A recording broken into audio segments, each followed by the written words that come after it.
President-elect Donald Trump is not shy about his enjoyment of McDonald's, and his choice to run America's health apparatus is not shy about critiquing his future boss diet. The stuff that he eats is really, like, bad, Health and Human Services Secretary-designate Robert F. Kennedy Jr. told podcaster Joe Polish Monday. Campaign food is always bad, but the food that goes onto that airplane is, like, just poison, the 70-year-old added of the fare on Trump Force One. You have a choice between, you don't have the choice, you're either given KFC or Big Macs. That's when you're lucky, and then the rest of the stuff I consider kind of inedible. The rest of the stuff can be surmised by considering what Trump requested to be served in his box when he attended the Georgia-Alabama college football game September 28, 2 Filet-O-Fish sandwiches with cheese from McDonald's, stadium hot dogs, sick, Domino's Pizza and Diet Coke, according to AL.com. RFK Jr. has insisted he has no desire to ban fast food, calling it part of American culture, in social media posts last month, but he has called for the elimination of some of the key ingredients that make McDonald's, well, McDonald's. Seed oils include canola, soybean, and hydrogenated soybean oil, a blend of which is what McDonald's cooks its fries in. After Trump made a viral stop at Mickey D's last month, RFK Jr. stated that the fast food titan should return to its initial practice of cooking the fries in beef fat tallow rather than seed oils. That method, common at more gourmet burger joints, would give fries a darker color and a meatier taste that was good for you. Your body needs that, it makes you healthy, Kennedy said on Fox News of the tallow method. Why aren't we making it with tallow fat again?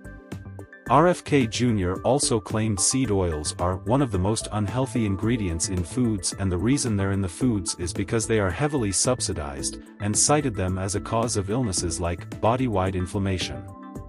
The Kennedy scion has even released "Make Frying Oil Tallow Again" merchandise to drive his message home. Registered dietitian Claire Edgman told the Post Friday that cautions should be applied to the use of both beef tallow and seed oils due to their high calorie count, and added that one nutrient doesn't make or break health. What is important is overall diet pattern, Edgman. A diet high in minimally processed, whole foods, with an appropriate amount of dietary fat, has been shown to decrease risk of chronic diseases. Edgman also argued that serving sizes are the biggest factor contributing to obesity, rather than the oils food is cooked in. Fast food restaurants that use either beef tallow or seed oil are adding calories to the food, she said. Eating calories above what is needed on a daily basis is what contributes to obesity. RFK Jr. has also spoken out against artificial dyes in junk food, and tied them to lower life expectancy in the US compared to countries like Canada, Germany, and Japan. Trump's favorite drink is Diet Coke, which contains caramel color, an artificial dye that gives the drink its signature dark brown color, and is made by treating carbohydrates with ammonia-based chemicals.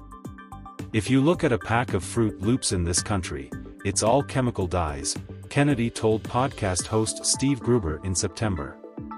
Yellow, blue, red dye, which are poison. In Canada, across the border, Fruit Loops are a different color, they're all colored by vegetable oils. It's the same company. Kellogg's knows how to create safer products that don't have chemicals in them. 30 years ago, when beef tallow was used in the fast food industry, the serving sizes were smaller. There is no one cause that can be identified as driving the obesity epidemic, but one contributing factor is serving sizes. As serving sizes have increased over the past 30 years, we have seen an increase in obesity. It's not that these foods are poison, but it's a game of averages, Toronto-based dietitian Andy DeSantis told the Post Friday. If fast food is playing way too big of a role, it displaces other foods that are very important and that are irreplaceable, he added, noting that a fast food diet will not likely contain vital nutrients found in fish, nuts and beans.